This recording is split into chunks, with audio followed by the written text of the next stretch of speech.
হিসেবে সাব্যস্ত করেছেন। সুতরাং কোনো কারো ক্ষতি করার উদ্দেশ্যে যদি কেউ কোনো জাদু করে তাহলে সে তার ইমান ভঙ্গ হয়ে যাবে।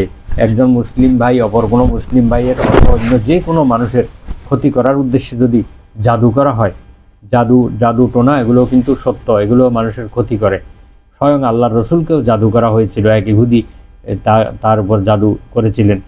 তো এই জন্য এই জাদুবিদ্যা করা এটা অত্যন্ত কুফরি কাজ। এটা করলে ইমান চলে যাবে, ইমান ভঙ্গ হয়ে যাবে। আল্লাহ রসুল সাল্লাল্লাহু আলাইহি ওয়াসাল্লাম একটা হাদিসে বলেছেন, আন আবি হুরায়রা রাদিয়াল্লাহু আনহু ক্বালা রাসূলুল্লাহ সাল্লাল্লাহু আলাইহি ওয়াসাল্লাম, আবু হুরায়রা রাদিয়াল্লাহু আনহু থেকে বর্ণিত, নবী করিম সাল্লাল্লাহু আলাইহি ওয়াসাল্লাম ইরশাদ করেন, ইজতানিবুস সাবআল মুবিকাত, 7টি ধ্বংসকারী গুনাহ থেকে তোমরা বেঁচে থাকো। ক্বালু ইয়া রাসূলাল্লাহ মা হুন্না ওয়া মা হুন্না, সাহাবায়ে কেরাম জিজ্ঞেস করলেন, ইয়া রাসূলুল্লাহ এই গুনাহগুলো কি কি? ক্বালা আশশিরকু বিল্লাহ ওয়াস সিহরু, নবীজি বললেন আল্লাহর সাথে শরীক করা, জাদু করা, ওয়া কতলুন নফসিল্লাতি হাররামাল্লাহু ইল্লা বিল হক, অন্যায়ভাবে কোনো ব্যক্তিকে হত্যা করা, ওয়া আকলুর রিবা, সুদ খাওয়া, ওয়া আকলু মালিল ইয়াতিম, এতিমের মাল ভক্ষণ করা, ওয়া তাওয়াল্লি ইয়াউমাজ জাহাফি, গুরুতর জিহাদের দিনে যুদ্ধের ময়দান থেকে পলায়ন করা, ওয়া কযফুল মুহসানাতিল মুমিনাতিল গাফিলাত, সতী সাধ্বী সহজ সরল কোনো নারীর উপরে ব্যভিচারের অপবাদ দেওয়া। এই 7টি মহা ধ্বংসকারী গুনাহ, এই গুনাহগুলো মানুষকে ধ্বংস করে ফেলবে, এরকম গুনাহ। এর মধ্যে কিন্তু জাদুও রয়েছে। তো জাদু করা এটি হারাম কাজ এবং কুফরি কাজ, এটা করলে মানুষের ইমান চলে যাবে।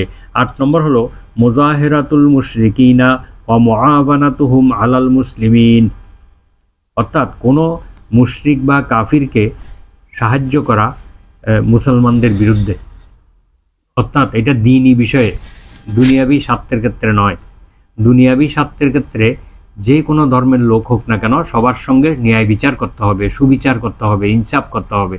কিন্তু দ্বীনি বিষয়ের ক্ষেত্রে, ধর্মীয় বিষয়ের ক্ষেত্রে কোনো মুসলমান যদি কোনো কাফেরের পক্ষ অবলম্বন করে, কোনো মুশরিকের পক্ষ অবলম্বন করে, তাহলে তার ইমান ভঙ্গ হয়ে যাবে, তার ইমান চলে যাবে। মহান আল্লাহ তাআলা বলেন, ইয়া আইয়ুহাল্লাযীনা আমানু লা তাত্তাখিযুল ইয়াহুদা ওয়ান নাসারা আউলিয়া বা'দুহুম আউলিয়াউ বা'দ, হে বিশ্বাসীগণ তোমরা ইহুদি খ্রিস্টানদেরকে তোমরা কখনো বন্ধু হিসেবে গ্রহণ করবে না, তারা একে অপরের অন্তর্ভুক্ত, তারা একে অপরের বন্ধু।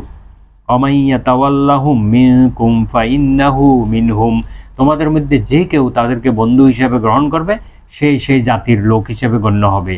অর্থাৎ সেই মুসলিম ব্যক্তি বা ইমানদার ব্যক্তি সেই ইহুদি বা খ্রিস্টান